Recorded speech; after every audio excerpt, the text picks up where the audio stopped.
Welcome back, friends. Welcome back to Propaganda Watch.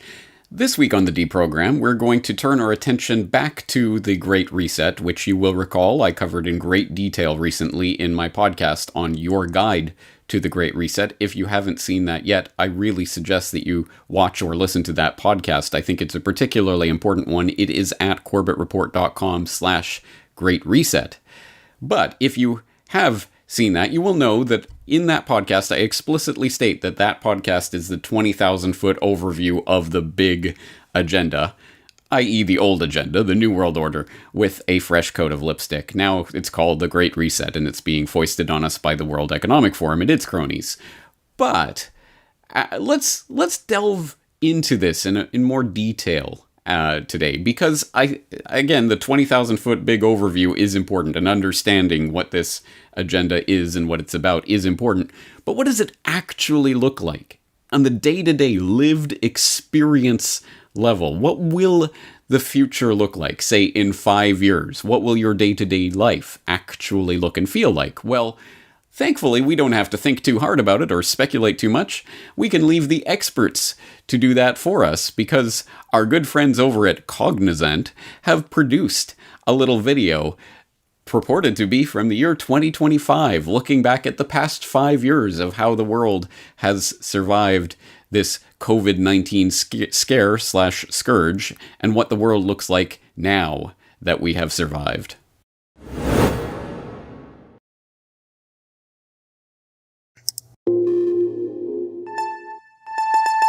Well, hi everybody. I think everybody's on now, so let's get started. Well, it's May the 25th, 2025. I can't believe how time has flown, and I thought it would be a good time today to talk about, what we've been seeing in the last few years since the coronavirus pandemic, since the crisis. It's almost 5 years now, and clearly, so much has changed. Very little is unchanged by what's happened. The way we educate children, the way we heal ourselves medically, the way we bank, the way we do everything, the way we entertain ourselves. And clearly, perhaps first and foremost amongst the things that have changed is the way we work. Clearly, kind of virtually and online has become the norm. Travel's the last resort, not the first resort now. I mean, are we surprised that change has really stuck, and we're just so routinely and normally working like this now? Well, I'm not surprised, Ben. No. When the doors opened after the COVID-19 crisis and we could go back to the office, many employees asked, why would we, when we can so effectively work from home? No, and it turned out that they never went back, right? So along came the COVID-19 Big Bang, and it sort of vaporized all of these old work from home canards about teleshirking, and the fact that, there are certain work, supposedly, that could never be done virtually. And so as I remember, the pandemic came along and necessity kind of dictated, get over it, get going, and get used to it. And so initially, after some weeks of fumbling around with Zoom rooms and these sort of goofy online cocktail parties, work streams absolutely emerged that were cheaper and faster and of higher quality. We are seeing this big shift towards every home being retrofitted with dedicated home office spaces equipped with soundproofing, separate voice-driven entrances, podcast booths, 3D printers, and ergonomic everything. And people aren't just using these spaces for remote work. They double up as the new social hangout, the new pub, bar, club. They're a place where we can all meet to connect in virtual reality. COVID was the great equalizer of who could use digital tools. Suddenly we had Zooming grannies teaching TikTok-obsessed teenagers how to use House Party. Now every generation sees the benefit of maintaining real-world relationships inside the machine. Oh yes, we're all going to get plugged into the machine, and we're going to love it, aren't we? Yes, that is the vision of the future as presented to us by Cognizant, specifically their Center for the Future of Work. And if you were unfamiliar with Cognizant, you can read about them in their About page on their website, where you'll find out they're a leading professional services company, blah, blah, blah. Long story short, they are a great company if you are a corporate middle manager of a large-scale globalist corporation that wants to basically pretty up your business with the latest business buzzwords and catchphrases and make it look like you're doing something productive, i.e. they're a gigantic waste of time and money, but hey, they will provide you, at the very least, with some insight into the latest propaganda making the rounds in the business community. Specifically, in this particular report, they're focusing on the future of life as we know it after the Great Reset, essentially. They call it After the Virus. And not only do they have that little 6-minute introduction video, and I suggest you watch the rest of the video for more revealing comments and pieces of that puzzle, but you can go to their webpage, Cognizant. I will put the link, of course, in the show notes so that you can go and read the report that they issued with this. They say, in this special report, the team from Cognizant Center for the Future of Work consider what the world will look in 2023. A period far enough away for the implications of the virus to have materially changed things, but not so far away that pure idle speculation reigns supreme. So not only can they not grammatically construct a correct sentence here, but they can't even get their dates straight. This is actually a report about 2025. But don't worry, I completely trust them to handle my multi-billion-dollar global business venture. Yeah. Anyway, it talks about how this report examines how education, health, shopping, and entertainment will become more virtual, how houses will be retrofitted with dedicated home office spaces as working at home becomes the norm, not the exception. It suggests that travel will become a last, not first resort, and it argues that the environmental agenda will gather momentum as we realize that the virus is a scream for help from a planet that has added 6 billion people in under 100 years. We write as if we are in 2025. Oh, they get the date right here. And they suggest that there is a future of work. Oh, thank God. Please tell us all about it, Cognizant. So here is the report itself. And let's go through it together because I think it is instructive. There are some really revealing things and about the Great Reset and where it's going from here. So let's actually go through this report together. Specifically, we have the introduction here. Very little will remain unchanged by COVID-19, and of course they illustrate this with the old elbow bump and the masked elbow bump. Wow, what a sign of the things to come. And they talk essentially about what I was talking about in Your Guide to the Great Reset. Everything will change. Geopolitics will change, national politics will change, socioeconomics will change, business will change, work will change, life will change. I would just venture to add, humanity itself will change, but maybe that's further down the road. Anyway, will we ever shake hands again? Will we ever again sit next to a total stranger on a 15-hour flight? Will we pull up the drawbridges around our homes? Oh, let's hope so that we can survive this horrible, ravaging pandemic, right? And they go on to say that, ultimately, don't worry, we're going to be propelled into a future of all sorts of changes, but here's Cognizant with the details. So we get into the online's big bang, where they talk about essentially everything is going to move online, and it's going to lead to the evolution and revolution of online collaboration, from Zoom rooms to all sorts of new technologies that are going to come along to make everything much more smooth and grandma friendly. So everyone will be able to use it, and various companies will emerge to take up the mantle and move this technology forward, yada yada. We'll get rid of that horrible meat space, and there may be some downside here, like some have been seduced by virtual worlds, so they never want to leave. The Japanese subculture of hikikomori, pulling inward, became a worrying trend, because of course they're writing from the year 2025 here. For people who don't know, these are the shut-ins who literally live their entire life in their room and won't come out. So that's one of the downsides, that people strap these virtual reality goggles to their face and never want to leave. But hey, I mean, the Matrix is so fun, guys. You'll love it. All right. Everyone's home is their castle, and of course it gets into how everyone starts working at home, and ultimately our entire homes are structured around the idea of working at home, with 3D printers replacing stone walls and moats, and we'll have home office spaces, routers in the right place, soundproofing, separate voice-driven entrances, yay. And business travel will lose its cool, So we start to see this narrative that ultimately you won't be doing much international travel anymore, peons, in this new neo-feudal era that we're moving into. Don't worry about that. We're going to move into a brand new era where flying will again be this luxury reserved for the gods who fly above us while we peons scuttle around on the ground. But don't worry, it's a good thing because ultimately we're going to reduce our carbon footprints, etc., etc. You can read through all about that. This is where things start to get particularly creepy. Ubiquitous health screening. Welcome the HSA. So exactly in line with my work on COVID-9/11, they spell it out quite explicitly here. They take the narrative from the Homeland Security paradigm that was established with the 9/11 false flag, and they move it up to the biosecurity paradigm being introduced with the COVID-19 false flag.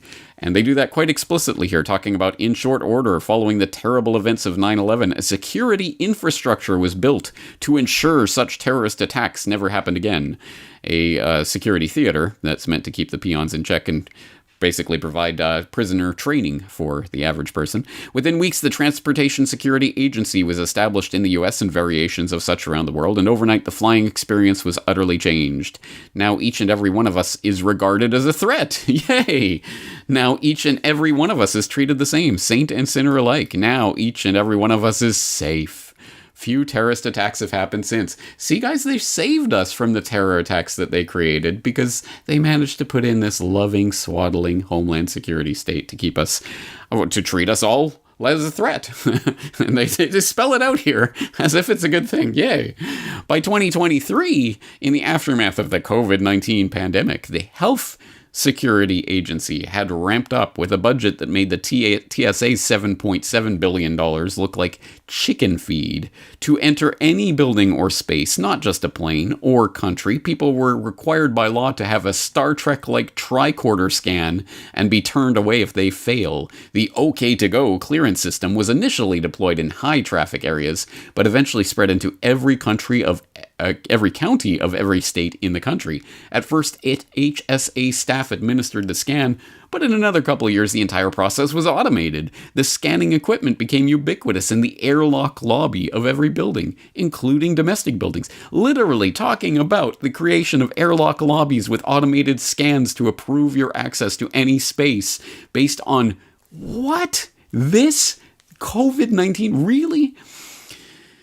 As with TSA pre-approval system was instituted for those who enroll in the home-based telemedicine OK-to-go Plus. Oh yes, don't worry, you can get pre-screened. This allowed people to take the scan at home up to 4 hours before their travel time, certifying they're not carrying any infectious disease. And then the creation of the HSA in the US was a huge money spinner.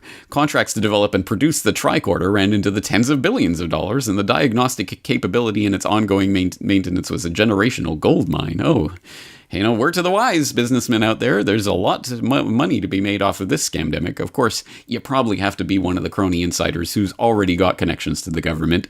Mom and pop need not apply. But anyway, there are billions, if not trillions, to be made from this scam. And then it talks about the infrastructure and the way things are going. And there's little sympathy for those who think the HSA is overkill. Yeah, infrastructure is a vital element of stopping the coronavirus panic of 2020 from ever happening again. Let us never have another person die.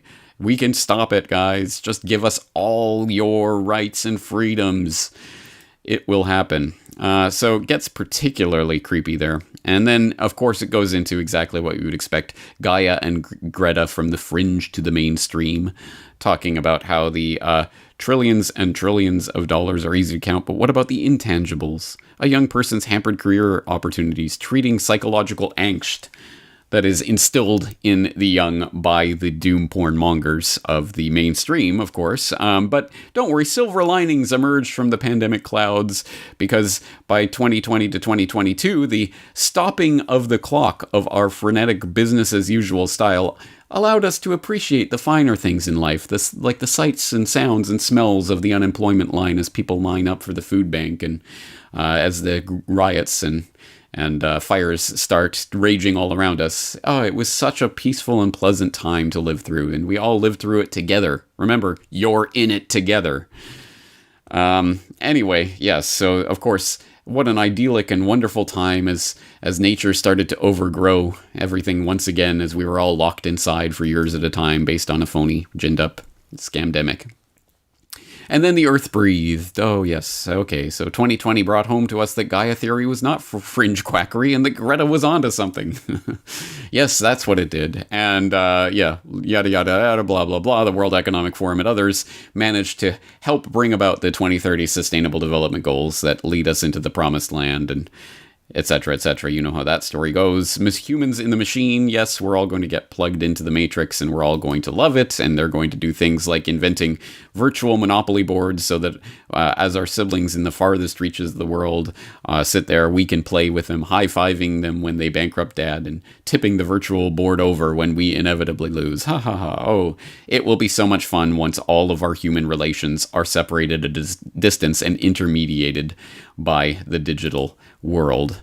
And then, of course, there's the birth of the clean regime. A new age of cleanliness will be upon us, as the germophobia that was once consigned to a small proportion of the population is ubiquitous and made mainstream. But don't worry, guys. Again, ka-ching, ka-ching, another opportunity to cash in. While established cleaning product brands gained stature, nimble startups were the ones to make cleaning sexy. Companies like Blueland and Truman's became household names as they added style to the new aesthetic.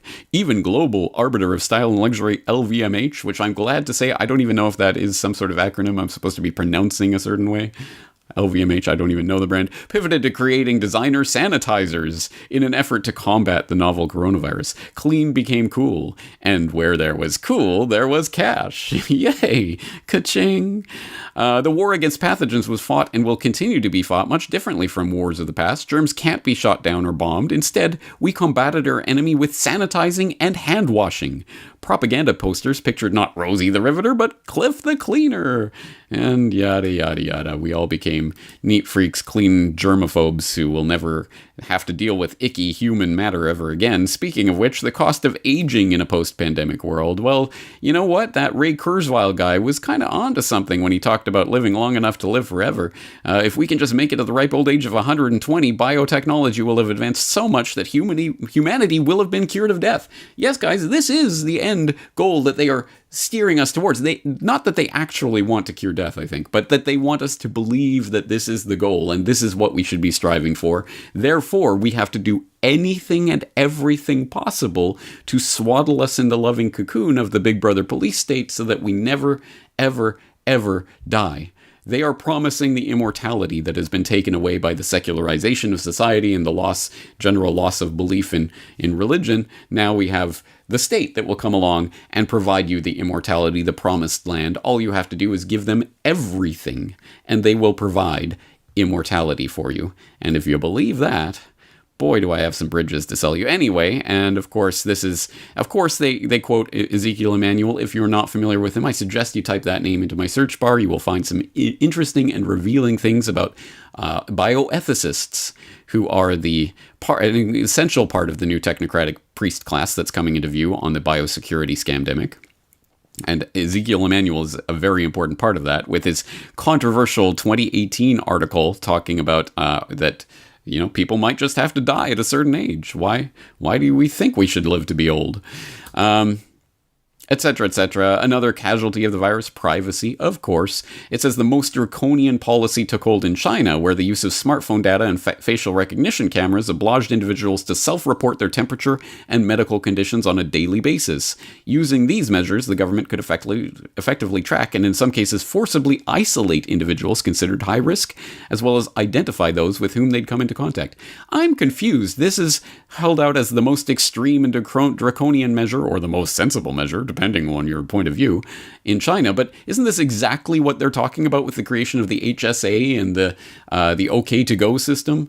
Hey, guys, you'll be screened every time you enter a building in the airlock lobby, but, it's just part of cost of doing business. But somehow, again, it's, China's the boogeyman here. They're the bad guys that are doing this. It's great when we do it. It's evil when they do it. Anyway, whatever the case, get used to it because this is the new norm. And some of the introduction of Black Mirror-style social monitoring was only a temporary necessary phenomenon, that this type and level of surveillance would end as the crisis waned. History, though, paints a very different picture. One has only to look at the US wartime surveillance that lived on well after the First and Second World Wars in programs such as Black Chamber and Project Shamrock, to see how things might unfold. The press censorship and land confiscation policies of Israel's 1948 War of Independence are still in place. Governments could very well argue that in order to prevent a reoccurrence of COVID-19 or the emergence of some new scamdemic, stringent data checks need to remain. Do you think? How did 1984 happen? I wonder. Maybe it's reports like this one. So let's find out who's behind this. Anyway, who is Cognizant? What is this Center for the Future of Work, and why are they selling us on this? Let's see. Ben Pring, Vice President and Director of Cognizant Center for the Future of Work. Let's read about him. Co-founds and leads the center. He's a co-author of best-selling books, yada yada. Sits on the advisory board of the Labor and Work-Life program at Harvard Law. Oh, in 2018... he was a Bilderberg meeting participant. Well, that didn't take long, did it? Surprise, surprise. Yeah, color me shocked.